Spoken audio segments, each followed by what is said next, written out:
Thanks for asking me to speak here today. I am appreciative. And today we're going to talk about, you found your Germantown. Now, what are you supposed to do about that? So, for most of us, our goal as American genealogists is to find the place that our immigrant came from. And today, of course, we're going to be talking about our German ancestors. We need this information, of course, to complete our family tree. And if you, of course, have been researching in the US, you can only go back so far in the States until we have an immigrant, most of us anyway. So genealogy research is a lot like real estate. It's all about location, location, location. And even as you start out your research in the US, you have to know where they lived. And this locality is where you're going to find records that they would have left behind. So you need to search for them in every available census that they would have been in. And that this makes it so that you can know which locality that they lived in and what records could possibly be there. If you think about it, they usually arrived on the coast somewhere and they may have lived in several locations before they ended up in the place where they died. So you need to search complete family units, analyze all those names and associates, and search all of their available records to find the hometowns. If you having trouble finding your hometowns, just don't keep following your direct line ancestor, work those siblings or cousins or people that they knew. And then have a hometown name, you need to verify it. And Germany as a country, of course, didn't exist until 1871. Before that, as you can see on this map, it consisted of many large and small independent entities. Those were states and kingdoms and duchies and principalities. And each of these entities was a separate country. They had unique governments, laws, money, and traditions. And really, the only thing that they really had in common was a common language. And so you have to understand a little bit of history like this when you hope to continue your research in Germany, because what we're need to find is the record keeping jurisdiction for. But what exactly are jurisdictions? And of course, if you verify your own place of birth or living place, myself is in Washington, Franklin County, Missouri, USA. And I'm giving you my town, my county, my state, and my country, from smallest to the largest. And German jurisdictions are somewhat the same. You have your village or town. I say parish, it could be the parish or it could be a municipality that they belong to now. There might be a collection of several little villages that municipality. You get the county, the state, and the country. So kind of like in America. One of my hometowns is Bockhorst, which is in now Würzburg. County is Halle, and it's in Westfalen and Deutschland. So Germany is going to give you the village, which may or may not have parish or civil register office. And the parish is where the church records are kept. And this is most important. And then, of course, they have the county, which is just somewhat like our counties, which is the lower administrative districts. And it can be known as the Kreis, which in records, it could be abbreviated as KR, Amt or Oberamt. And then the state. Of course, in today's Germany, there's 16 states, Baden, Bavaria, Westfalen. But as you saw before on the other map, there was lots of little places. If you, most of the time, your town could have, where it was physically is going to fall into one of these states, of course. So might not have so much trouble figuring out the state for nowadays, but you do need to prove it. And of course, then the country, which is Deutschland. So you might have one of these names, or you might have all of them, which hopefully that would be helpful if you do. But how do you still determine if you have the right place? So what do most of us do nowadays to find anything? We usually go to Google, right? So if you've Googled maybe and you can't come up with the name, or you just, you're not sure if that's right or not, I want to talk a little bit about why maybe you can't find it if you've tried just put Google. And of course, it could be a transcription. of an original document. Maybe somebody had just misread the document or made a mistake. Of course, for most of it, it's written in Old German script, and that's very hard to decipher if you're not used to or know how to read that.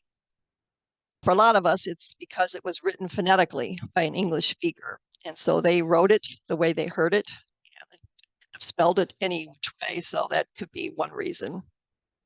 And then it could be a translation from another language. Maybe your town was in what is now Poland or other areas that German occupied. And so it could be a mishmash of different, two different languages.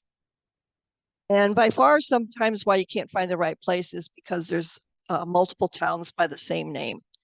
I always like to give this example of if an immigrant came into New York and said they needed to go to Springfield, where would you send them? You know, there's probably a Springfield in every state, and this is in Germany.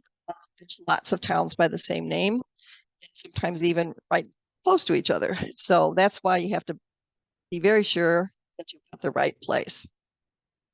So you can do that. First step, I think, is try to find it on a map. You can try Google or google.de, which is the German version, or Google Maps.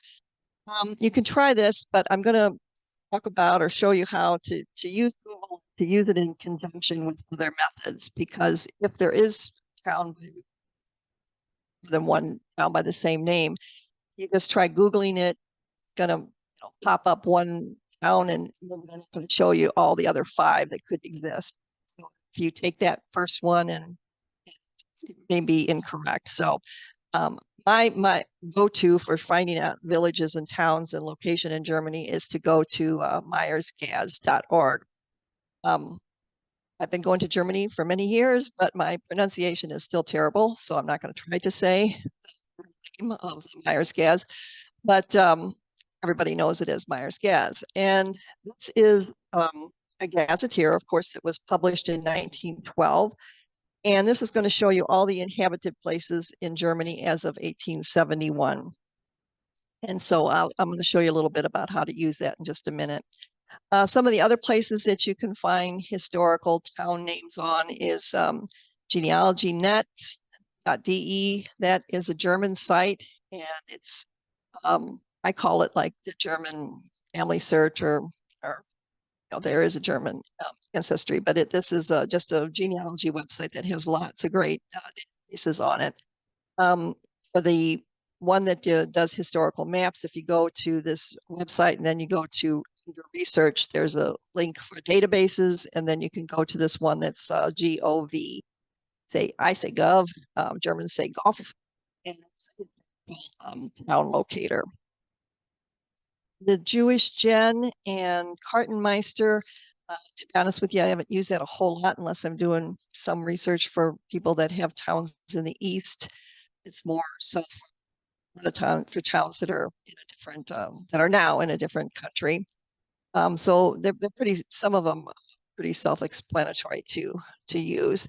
For the Jewish Gen, if you go under Discover, then you'll see their Town Finder.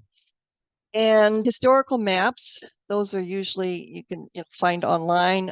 Just Google historic maps of Germany or go to Family Search. I'm sure they have some. And I'm going to show you in Myers-Gaz how they sometimes have a historical maps too. And Wikipedia, I'm going to show you that at the end. I use this as a double check for finding the correct town's website.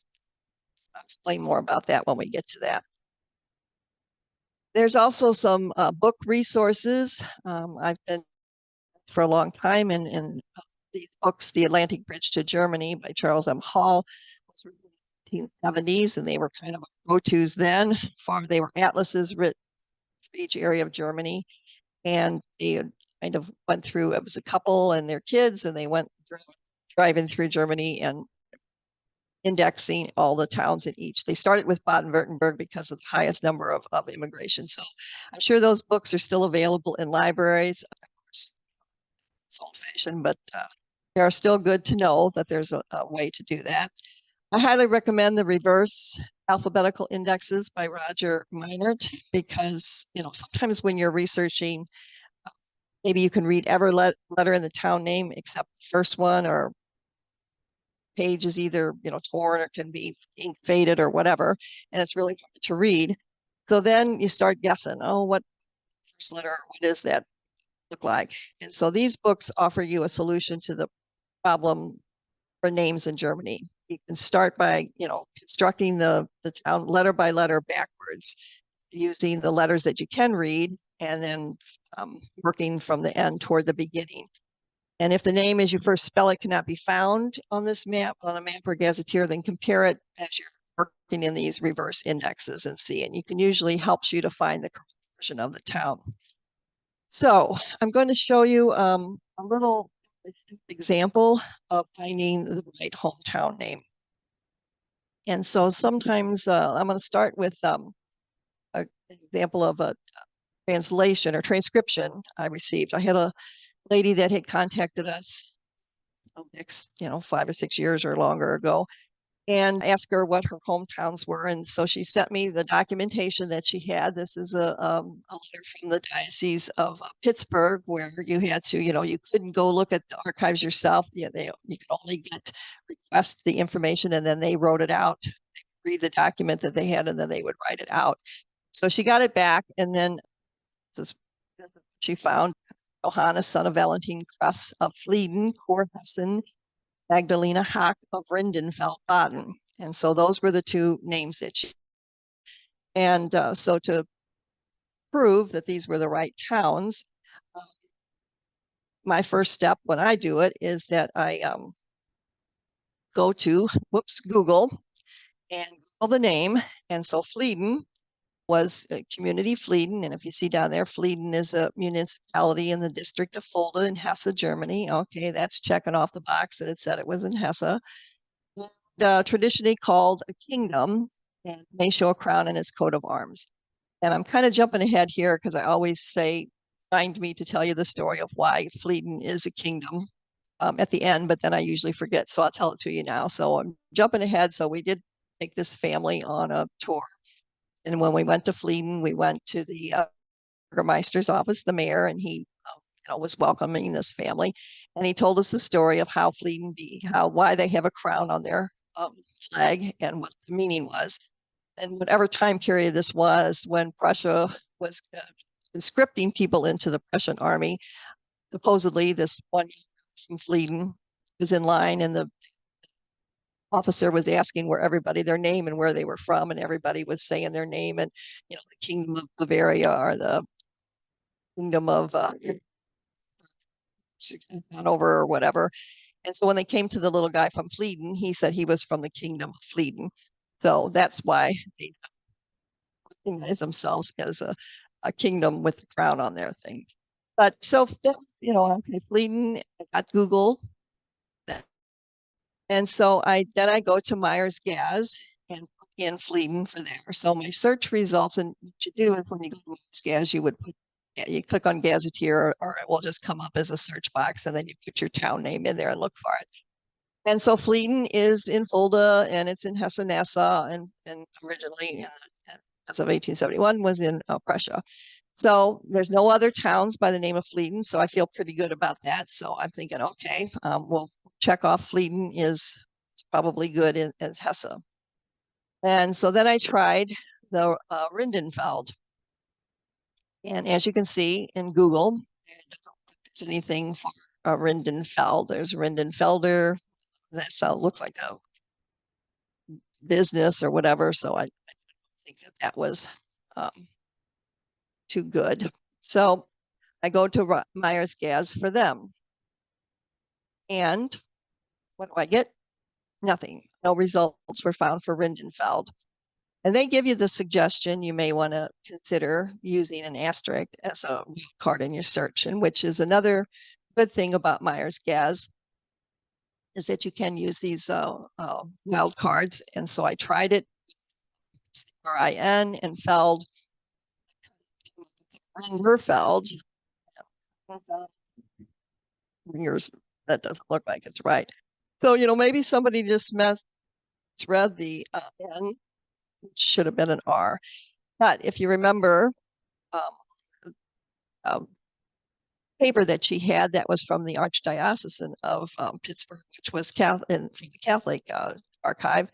And this is saying they said Baden, and this is Württemberg. So I thought, well, that's the only Rinderfeld. We'll try that one. And if it wasn't, it's not Baden. It wasn't Baden-Württemberg in those days. They were two separate countries, and they didn't become Baden-Württemberg until 1952. So, but I thought, okay, well, it's close, and it's the only Rinderfeld. So what we'll try that. Now, once you are in Myers-Gaz here, and if you click on the town name Rinderfeld there, then you're going to get some more information about this place. This is what Myers-Gaz used to look like. It was a book in Fraktur with abbreviations. You had to have a little code book to be able to understand what all the abbreviations were.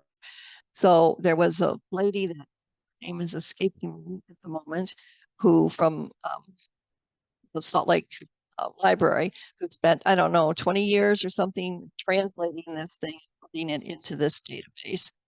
So for all of us German researchers, we owe her a debt of gratitude. I wish I could remember her name. Hopefully somebody from the library will know that.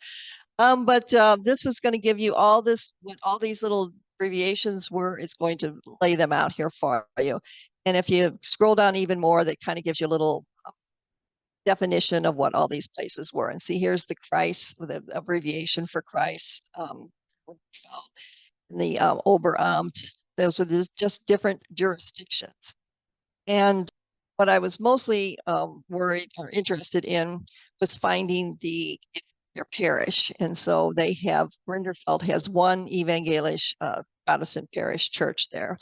So as I said, okay, we're Catholic, so what do if they've only had one Protestant church, what am I going to do about that?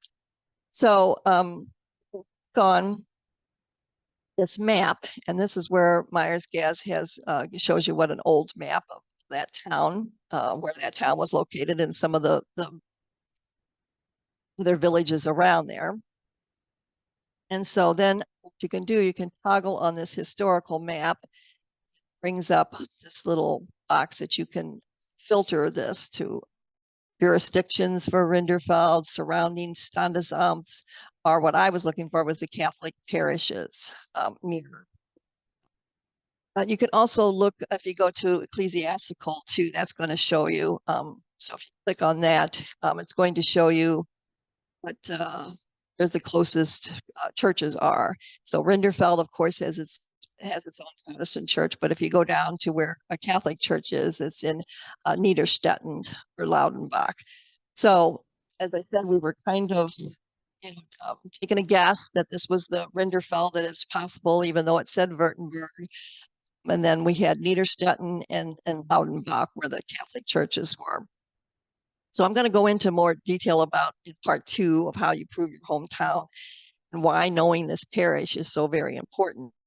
But just to, again, jump ahead for this family group that we took, we did check both Niederstetten, and I've been so many years now, I don't remember if I checked both or if I found them first in Niederstetten, so her family. So we did find that it was in that particular Rinderfeld in Württemberg. Find them. So what if you're searching for a hometown name that ends up having multiple same names, like this is just a few of the many Ollendorfs that there is in Germany. I think, I don't know if there's, I don't know how many, if there's 16 or 18, I can't remember. Count was, there was several pages of them.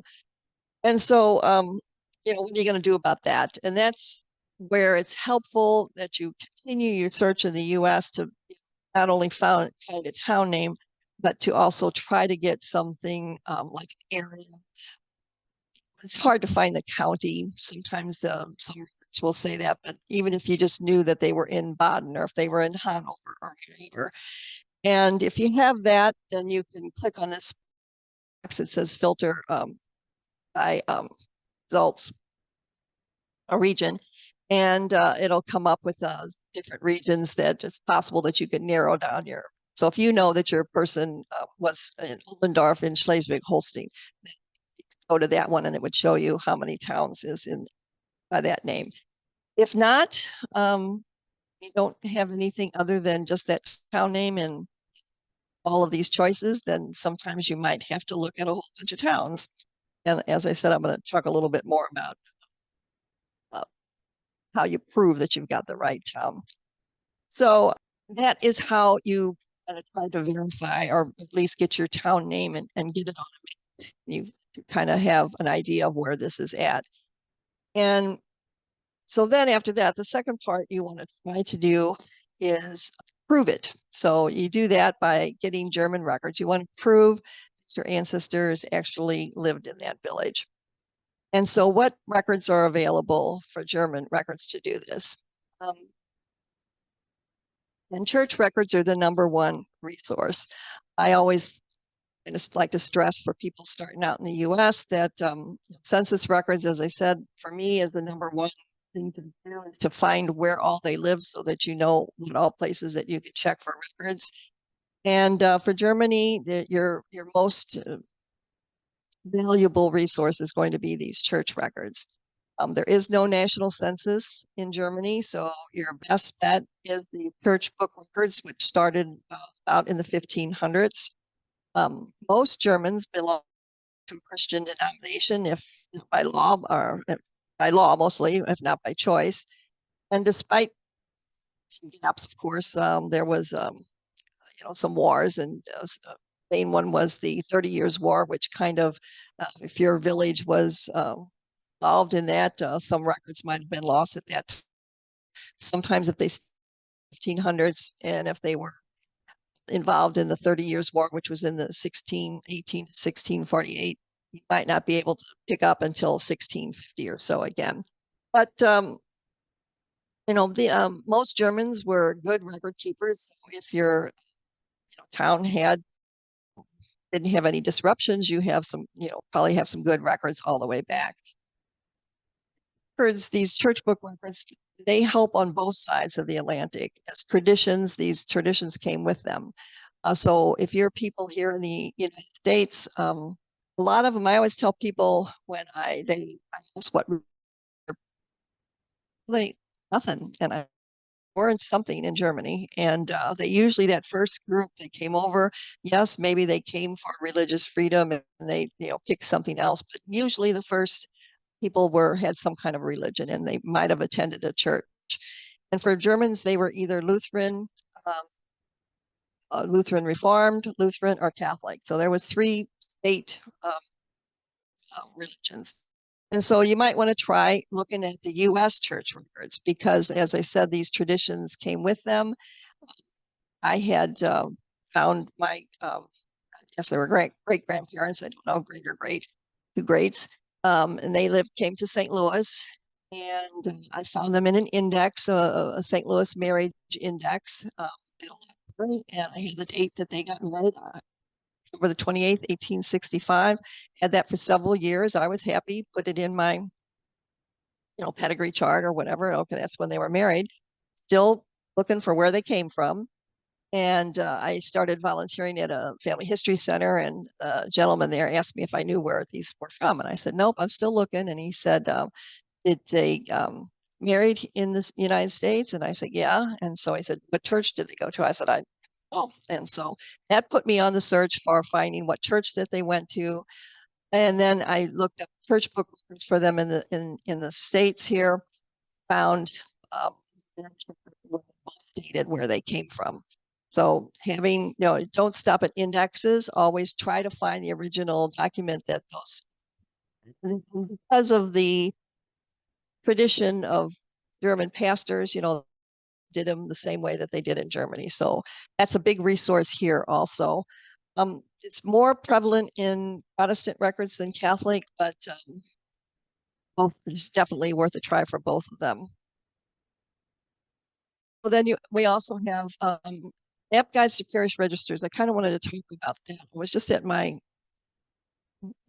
newly reopened library yesterday in St. Louis, and I was looking at one of these books, these map guides to parish registers, because when I told you before that the parish is what you're going to need, you're a village that you have found the hometown for, they may or may not have had a church. And so they had to maybe travel to the next village over to go to church, or maybe two villages over, whatever.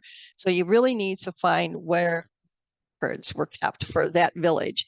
And just looking at the town name that you have and they don't have a church, try to find that. So these map guides to parish registers, this is another gentleman, Kevin Hansen, that spent years putting together indexes for every state in Germany. I think it's every state in Germany, and probably Fort Wayne there probably has these books at their library. And they would put in their town name and then where the parish was. And in some cases, if at the time when he wrote them, microfilm number from Family Search for that, they would put the film in there.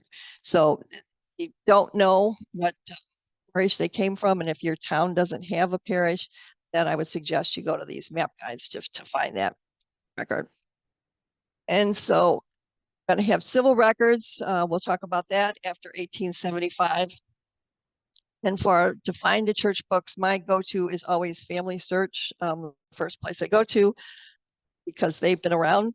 They've been collecting the information on places from all over the world for the longest time, and they're free to use. I know nowadays Ancestry, and I'm going to talk about that. Ancestry has some church records online too.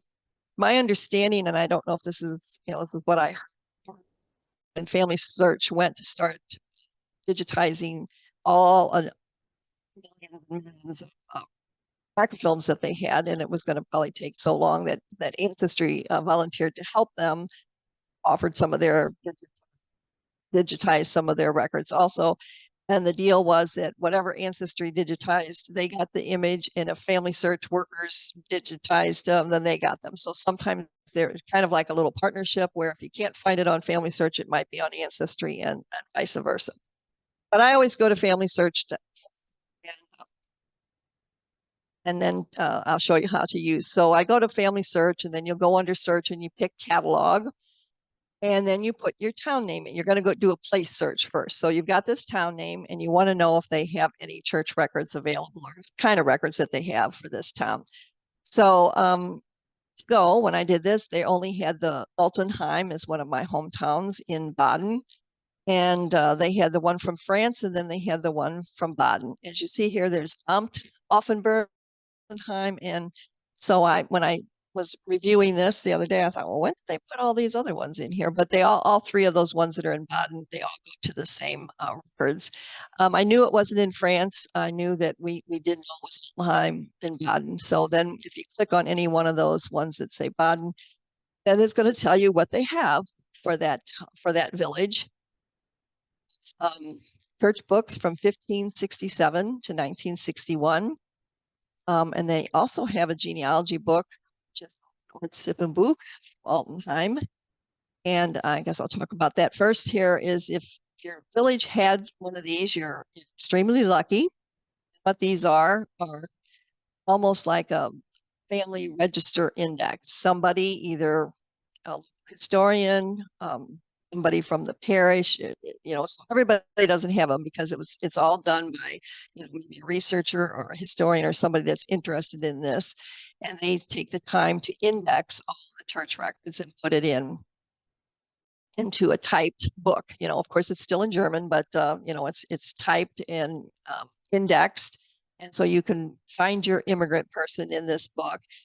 Usually behind his name, it's going to give you a number, and that relates to who his father is. And so you just kind of go back generation to generation.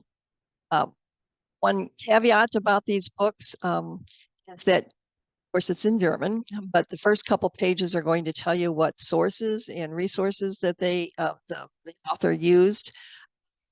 He had done tours to the Rhineland area and go to the church archives in a little town in the Rhineland, and there was a gentleman there that always comes and talks.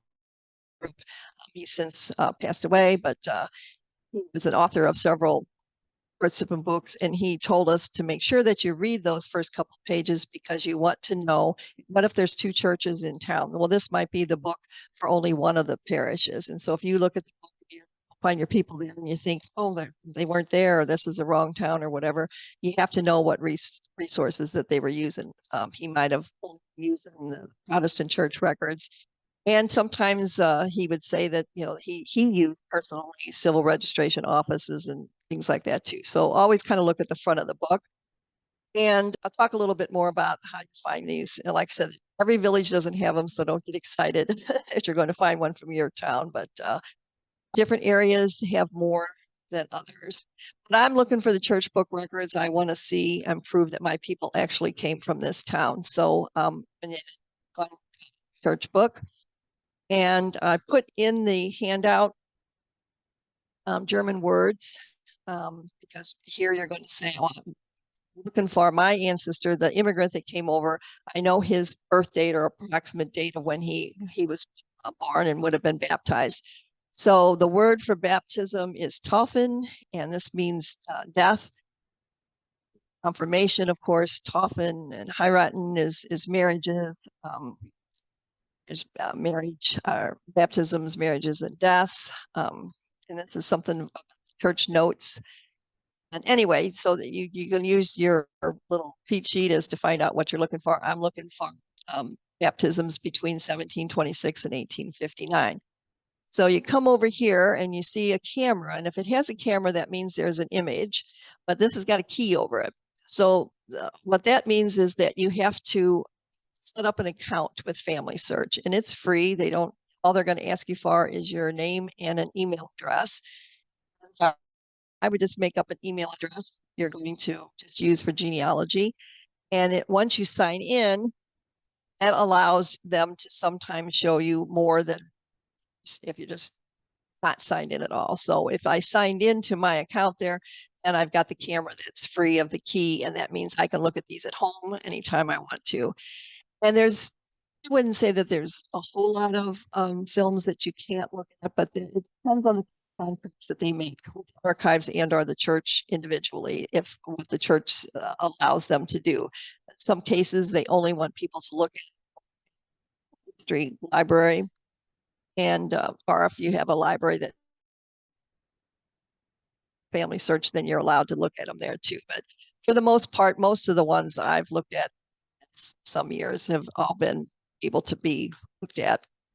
So that's why you want to sign up. A good reason why to sign up on Family Search is something that's called a source box, which is something I liken it to, like, what is it called? Oh, a shoebox on Ancestry. So you're able to save the searches that you've done. And if you find something, you can make a little folders in there and put it into which family it belongs to. And I like it just because I know that my stuff is saved in another separate place than my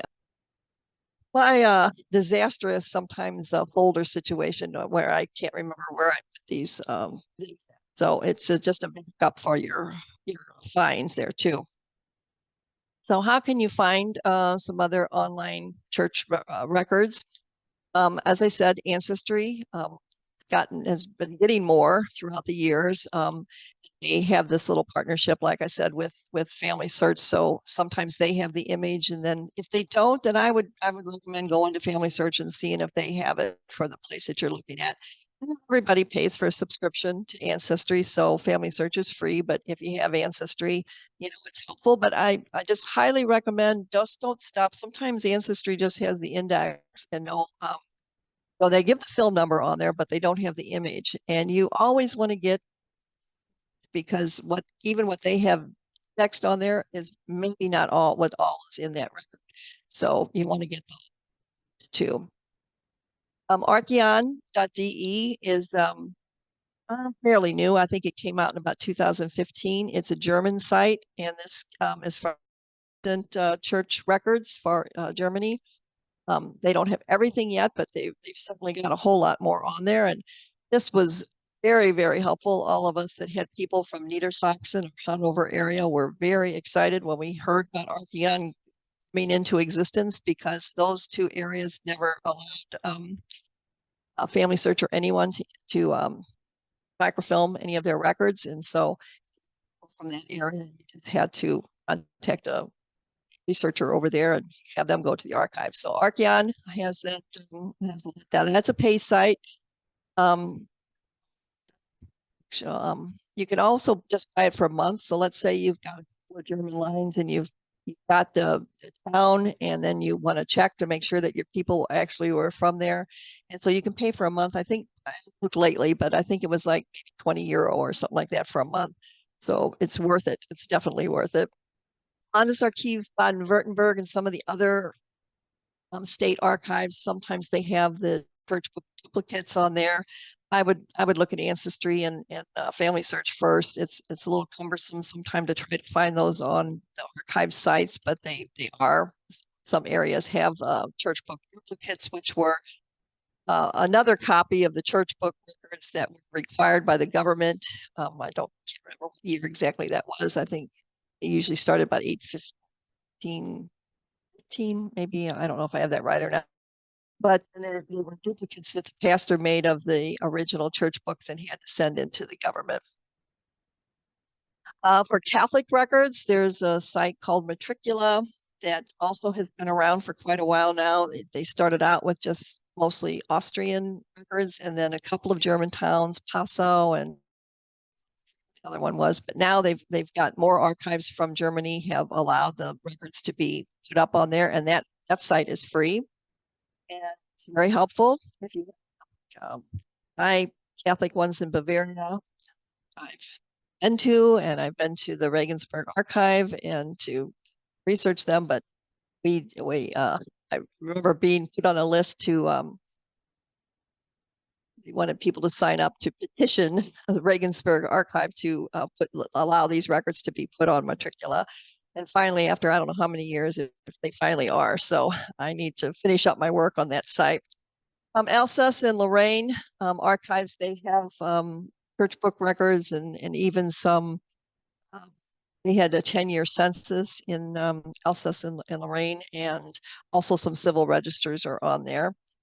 Years ago, I think it was during COVID sometime, they was doing a talk on Alsace-Lorraine, and somebody told me that, or we tried to bring up the Alsace archives to show people how to do it, and we weren't able to get into it. It was restricted to only people in France, and it was because of some kind of a hack that they thought had happened. But my understanding that it's back up online now. My people were from Lorraine, so the Lorraine's never shut down, so I was able to go on there. There is some online, and the OFB stands for Ortsfamilienbuch, which is a place, family books. It's kind of like the same thing as Ortsippenbuch, and they are that database that I talked about. Where they had the Gov, the historical town locator. This is the same site, and if you go there and look under, I think it's research, and then they list databases, and then they list all their databases. This look for the OF, and they show you some of the lot of villages that have could be a shortened version of the book or the whole book online. And as I said, every village has this, so you can't be disappointed if yours isn't on there, but you can try and look and see. And of course, what I use these things for, if you find the town on there, and it's it's usually pretty accurate, then always try to get the original too, even though it's like an index. I'm going out my library. I just was there yesterday. They just reopened on July the 9th. Building had been, was completely torn down and then reconstructed. And that's where our history and genealogy department was. And the previous director of that department had wanted to be the, and I know I'm talking to people from Fort Wayne, he wanted to be the law place that they had German records at. And we have hundreds, if not thousands, of art books. So I just asked the girl at the desk yesterday. They're still working on their website. They have available that they have an index that the old one is still up there from 2020. But what you could do is this is called the St. Louis County Library at the Clark branch. And if you needed to, you could even just call them and ask for the history and genealogy department and ask them if they have a record of or if they have a book from your town, if you know a town, and then they would do a lookup for you. And like I said, they're working on getting their back up there. But if you go there, I think you can go to the history and genealogy department and type in the search, tell you to the old register that they have for that. So we're going to talk about civil records now, and this was birth, marriages, and deaths that were recorded after before 1800. They were kind of rare. Um, During Napoleon's time, 1790s, in certain areas where Napoleon conquered, there was civil registration then. So most of, Alsace-Lorraine and a lot of villages west of the Rhine River. I don't know about Baden if they were in it because I don't think I've ever found civil registrations for that Altenheim, but up on my ones from the Northwest area in Westfalen, and they were like real close to the border of Holland. They did some civil registration up there, out along the Rhineland area, and they kept doing civil registration for quite a few years after that, and then stopped it at a certain time because otherwise, these are the copies made by church units. That's was the church book duplicates, and 1874 is when the law civil registration was in all of the provinces of Prussia, and by 1876 it was law all of the German Empire. So if your people were there after 1876, I would highly recommend looking for the civil registration also. And you can find those usually for this older ones, the Napoleon time. When you do a search on familysearch.org, like I did for Altenheim town, then if there was a civil registration made, it's been microfilmed or digitized, that's where you would see it on town. Please search for that. German collections on Family Search, they also have the Hesse civil registration on there. And if not, the main place of where the civil registrations are kept is in the town itself, Burgermeister's office, the city hall. And of course, they can't keep them forever. So eventually, I don't know, it depends on each one decides how many years they're going to keep locally. And then they might send it to a city archive or to a county archive. And so I've got www.townname.de. And I said at the end, I'm going to show you how to use Wikipedia for this, because think about all those towns that have the same name.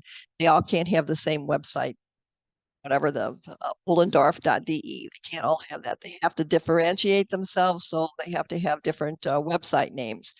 So I'll kind of show you how to use Wikipedia to try to find that. And as I said, the records for the civil records can be in the town, the county, or regional archive. So then, you got these church books, and I'm just going to show you a little bit about what they kind of look like. You have to force yourself to look at these and do the best you can. In columns, that was mainly in the 19th century, and in the US, as I said, in the 19th century, German churches used these columns. Family register style, where each immediate family was on a page. Personally, I've only seen that in Württemberg. I don't know if any other did it. Was common in Württemberg. And then early records sometimes were just in a paragraph style. So this is what column style looks like, and this was from 1872. It kind of just gives you, if you translate what these columns headings are, then you kind of know what you're looking at. This is the place of, and see here, this is Meersdorf, and then this is another name. I've got my little thingamabob over here, Marcus Day or whatever. It's a different town name. So as I said, if your village didn't have a church and you went to the next village over, that parish might have been the parish for two or three little villages around there. So this is where they kind of put what villages the people from. And then this one is the sex of the child. This is the full name of the child, day and the hour of birth in the year 1872. This is the name, and Shanda is like the occupation or the social standing, sort of, and living place of the parents. And I'll show you the second half of the page here. But as I said, this is going to show you what village they came from. And then this is, they usually try to write sometimes they're underlined. This is the surname. And got, this that you can't read. I can see Meersdorf here, and the mother's, this is going to give you the mother's name, her maiden name. And so if you can only just out the surname, and if you can't read any more than that, you got to try to teach yourself and have a word list for some of the words. But I know the writing is bad. In some cases, it's hard to do. But what I do is, make a copy of it, take a picture of it, or save it as a or something, and then have somebody help me translate it. This is the second page, so you're going to get the date of the baptism, the name, and the place and living place of the, what do you call them? Oh, so I can sponsors, and then this is the something the pastor, and then if you ever have notes over here in this column, you want to get somebody to translate this. So why it's besides proving that your ancestor was actually born in that parish and in that in that little village, this is what's going to show you your name is correct. I've had people that have gone on trips with us before, and they give me a town name. Um, I learn something all the time, so now send me a source where they got their source from. But one time, and then we try to make contacts in the town, and they give us a town name, and that name is not even there at all. So you have to prove it, because you might have picked just the first one that came up in Google, and you don't know. And some people just stop at that. They have the town name and then don't even go any farther back. And especially if you're wanting to visit these villages, I highly recommend that you do church book records, A, to prove that you get the right village, and second of all, your people might have only lived in this village for 1 or 2 generations, and then maybe it's just one person. I have the case where one of the bridegrooms came from a different village, and he came to her village to get married. And so, if you're going to go make the journey back there, you want to go to all the places that your people came from. And second of all, you're not going to get farther back on that line if you don't at the place of where he came from. So that's why it's so important to do these church book records for proof and to make sure that you've got all the places. This is a paragraph style. A lot of times the names are over here on the side. This is kind of a boilerplate. If you have somebody translate one for you, sometimes they usually the pastors kind of wrote out the whole date and the whole thing. You can see here's the name. They usually sometimes have them, point here to the name. Usually they have them underlined, bigger or darker. You can see the name over here too. So again, you just find your names and you think it is, then print it and then have somebody help you translate it. What's cool about the paragraph style, though, is sometimes you get their father's signature on there. So I'm doing some research on my English line. First time getting farther back in English records, and I think I've got somebody's signature from like 1612 or something like that, which is amazing. So here are some German words. I think I put those in the out, and also Family Search has if you just search for German word list or something, you'll find all kinds of information on that. I think I forgot to say it. I was showing you to go to the catalog at Family Search. If you do a search, go to the wiki also, and then Family Search wiki, and then just type in German genealogy, and I guarantee you, you'll be busy for months, because there's all kinds of information on there, things that are online, places to look for things, explanations of the history, and just anything you can think of. So I recommend that you do that in your German research also. So when do you contact German archives? And that is when necessary records are not available in the US to locate other historical documents. Sometimes we're lucky that there's these church book records are online, but if you want to try to get into tax list or land records or different things like that, immigration records and stuff, those are sometimes at the archives. So there's church, Catholic, and Evangelisch archives. You get own archive, you can have the county, state, and national archive. And so again, you can tell my age. I used to use this German there's in German archives. It's a book. It's probably at the library there, but this other one, this link that I have on Archive Portal, has just come out in the past couple of years, and it's fantastic. You just can go in, put in the town, or you can put in Baden, all the archives in Baden or something, or you can put in the town. So go to that with that. That's very helpful, and it's online. For hiring a professional researcher, that is a link for one of the sites for professional genealogists, or also word of mouth from fellow genealogists. You don't want to overwhelm these people with a long and difficult, long-winded story. You just need to probably tell them, here's my immigrant, here's when I was born, if I know the parents' names, if I know any siblings, and then let them ask you questions of what they need from there. You want to ask about fees and payments and conditions up front, get it in writing, and then ask them what their schedule looks like. Are they, how many people are in front of them or whatever. And I, recommend just trying to go local. Just like where you live, you probably, if you've researched in your own state for many years, you know the websites to go to, you know what the libraries have, you kind of know what the archives have in your state. Same thing there. So you want to go local, to find somebody that goes to the local archives and knows what kind of, because it's amazing what different kinds of records that different places have. So I would say look at that site there, and then also try to get, if you know somebody that uh, knows some genealogist in an area that you're looking for, to contact them. So quickly, this is how to use Wikipedia. So you've got a town name that you looked at Myers-Gaz, and there's 5 of them or something. So you want to find, well, first, then you find the right one. Let's say you want to find their site. So Wikipedia, Dissen, and this should, if it was in German, it would say Dissen in Niedersachsen. And this is one of my hometowns. And so I did wikipedia.com. You can go to wikipedia.de and look at that one, but I'm just showing in English because this is what they had.